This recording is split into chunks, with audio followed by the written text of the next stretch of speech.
இருந்தாலும் பரவாயில்ல என்று ராணி மங்கம்மா தன்னுடைய தாலியை எடுத்து, என் புருஷன் திருச்சியில நிற்கிறார், யாரு, முத்துகிருஷ்ணன் நாயர், ராணி மங்கம்மா புருஷன் திருச்சியில நின்றுட்டு இருக்கார் சண்டைக்கு. தாலியை மதுரையிலிருந்து கிழவன் சேதுபதிக்கு ராமநாதபுரத்தில் கொடுத்து விடுறாங்க. எனக்கு உங்க படை வேணும், காப்பாத்துங்க அப்படின்னு. மதுரையில இருந்து ராமநாதபுரத்துக்கு 2 நாள்ல தாலி போகுது. தாலியை பார்த்தோன்னே சென்சிட்டிவ் ஆயிடுறாரு, பகையெல்லாம் மறந்துடுறாரு, படையை 3 நாள்ல திரட்டிடுறாரு. அந்த படையே லட்சக்கணக்கான படை எங்க ராமநாதபுரம் சுத்தி இருக்கிறதுல. ஏன் சொல்லுங்க, அவன் தான் ஏறு இல்லைன்னா போறணும், ரெடியா இருக்கான், பி ரெடி, கூப்பிடுனா கிளம்பி வந்துடணும்.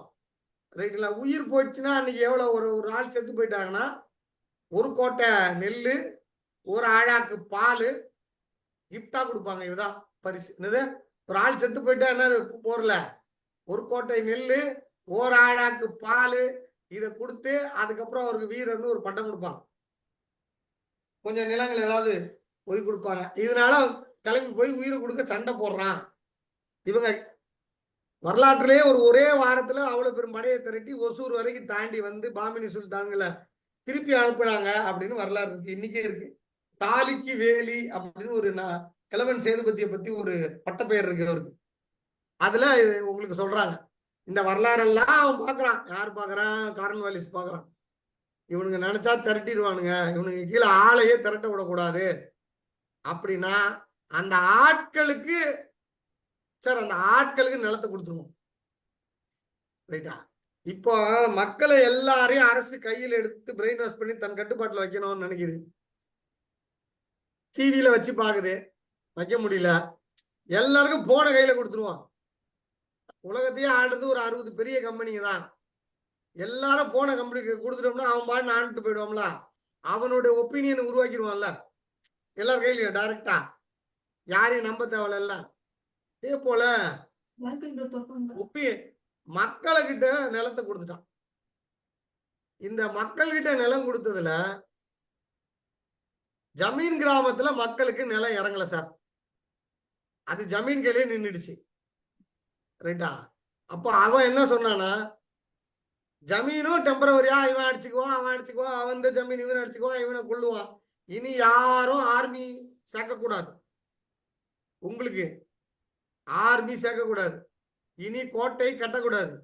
அப்படி இருந்தா ஜமீன் ஒன்லி ரெவன்யூ மட்டும் வாங்கிட்டு வசூல் பண்ணி கொடுக்குற வேலையை மட்டும் பாருங்க, ஒத்துக்கிட்டீங்கன்னா வாங்க அப்படின்னு சொல்லி 1802க்கு முன்னாடி இருந்த ஜமீன் நிர்வாக முறை எல்லாத்தையும் ஒழிச்சிட்டு புதியதா ஜமீன்னா இதுதான் சிலபஸ் அப்படின்னு உருவாக்குனாங்க.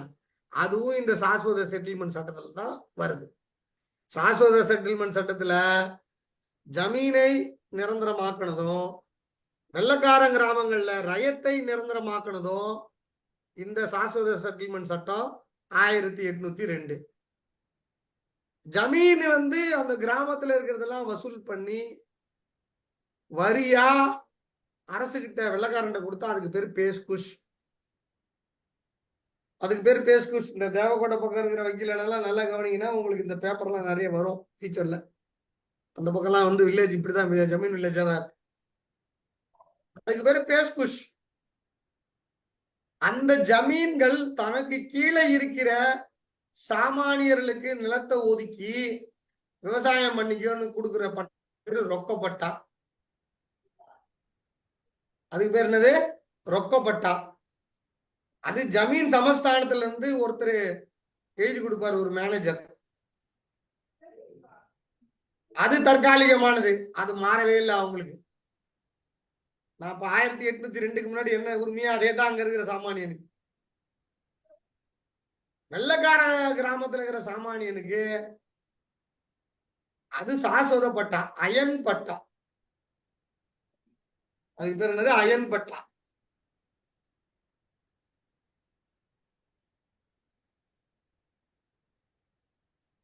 சாமானியன் கட்டினா அதுக்கு பேரு கிஸ்தி, ஜமீன் கட்டினா அதுக்கு பேரு பேஸ்குஷ்.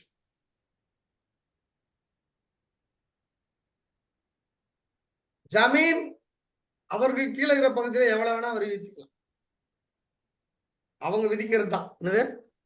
அவங்க விதித்துக் கொள்வதுதான் வரி, எந்த மாற்றமும் அதில் கிடையாது.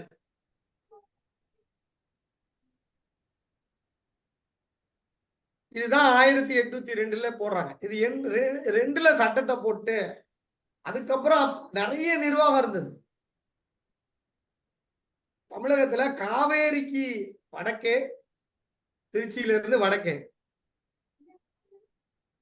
1500 அக்பர் ஒரு நில நிர்வாக முறையை கொண்டு வந்தார். இஸ்லாமிய நில நிர்வாக முறை. பார்சி மொழியில நிறைய இன்னைக்கும் நில நிர்வாக முறை சொற்கள் இருக்கு. இன்னைக்கும் நம்ம பசலி அப்படின்னு ஒண்ணு பயன்படுத்துறோம் வருவாய்த்துறையில. பசலி ஆண்டு, அது ஒரு அக்பருடைய ஆண்டு. 590 கூட்டணும். பசலி ஆண்டுல 590 கூட்டினா இப்ப இருக்கிற கிரிகோரியன் காலண்டர் வரும், இன்னைக்கு இருக்கிற காலண்டர் வரும். 590 கழிச்சிங்கன்னா இன்னைக்கு 2025 590 கழிச்சு யாராவது மெசேஜ் போடுங்க. அதுதான் இன்னைக்கு பசலி ஆண்டு. இது VORஐ மட்டும் அதை எழுதிக்கிட்டே வருவாங்க, ரகசியமா புரியாத மாதிரி எழுதிட்டு வருவாங்க உத்தரவுல. பசலி ஆண்டை மெயின்டைன் பண்ணுவாங்க. இந்த பசலி கஸ்பான்னு ஒண்ணு இருக்கு. பெரிய கிராமங்களுக்கு பேர் கஸ்பா, சின்ன கிராமங்களுக்கு பேர் மஜரா.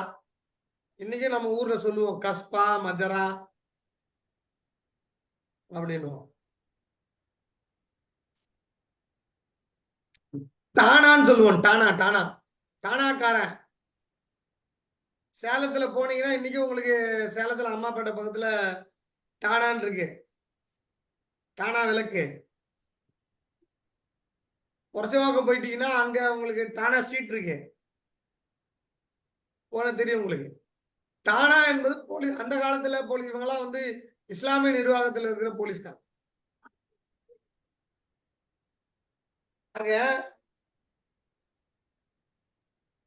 ஒரு காலத்துல மொத்த தென்னி 1500 சார், 1500 ஒரு இந்த மைண்ட் மேப்பை ஞாபகம் வச்சுக்கோ. 1500 வடக்கே அக்பர் லேண்ட் ஆகிறார், தெற்கே ராயர் லேண்ட் ஆகிறார், கிருஷ்ணதேவராயர் லேண்ட். ரெண்டு பேரும் மகா சக்கரவர்த்தி. இஸ்லாமியர்கள் தெற்கே வராம இருக்கிறதுக்கு காரணமே வந்து ராயர் தான். ராயர் லேண்ட் ஆகும் ஒட்டுமொத்த தென்னிந்தியாவும். ராயர் தன்னுடைய பகுதிகளை பாளையங்களாக பிரிக்கிறார். இன்னைக்கும் பாளையன்ற வார்த்தையெல்லாம் உங்களுக்கு வரும், அதுக்காக சொல்ல வரேன். பழைய நிலையில் பாளையங்களாக பிரிக்கிறார். அந்த ஒவ்வொரு பாளையத்துக்கும் ஒரு தலைவரை இன்சார்ஜ் கொடுக்கிறார். அவரு நல்லா புரிஞ்சுக்கோங்க, அவரு ஆர்மியை அவரே பார்த்துக்கணும், ஆர்மியை அவரே பயிற்சி கொடுக்கணும், ஆர்மியை அவரே திரட்டணும். கோட்டையில அவரே ஆயுதம் செய்யணும், கோட்டை கட்டி கொள்ளலாம். பழையக்காரர்களுக்கு இது ஒரு முறை. அதற்கு பிறகு நல்லா புரிஞ்சுக்கங்க, அவர்களே வருவாயும் வசூல் பண்ணணும், வரி வருவாயும் வசூல் பண்ணணும். அதற்கு பிறகு அவர்களே பஞ்சாயத்து, நீதி நிர்வாகம், கிராம பஞ்சாயத்து, ஜுடிஷியலையும் பார்த்துக்கணும். ஜுடிஷியல், ரெவின்யூ, ஆர்மி மூணுமே இருந்தா அவங்களுக்கு பேர் பாளையக்காரன். அவங்களுக்கு பேர் பாளையக்காரன். செஞ்சி பாளையக்காரங்க. செஞ்சி இன்னைக்கு இருக்கிற சென்னையெல்லாம் வந்து செஞ்சி கீழே இருந்தது. செஞ்சி ஒரு ராயர்களோட பாளையமா இருந்தது.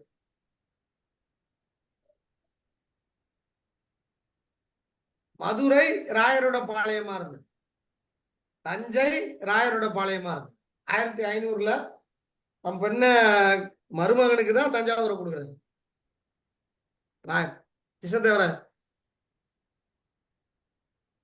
இப்படி பாளையங்களை அவரு ஃபுல்லா நடத்துறாரு. இங்க பாளையக்காரன் நிலை நிர்வாகம். 1600 அக்பர் அங்க லேண்ட் ஆகுறாரு. அவர் வந்து பாக்குறாரு, ஒரே இங்க என்ன இது, அங்க ராஜபுத்திரர்கள் ஆர்மியும் இங்க எப்படி பாளையக்காரர்களுக்கு எப்படி கொடுத்தாங்களோ அதே போலதான் ராஜபுத்திரர்கள் அங்க கொடுத்தாங்க.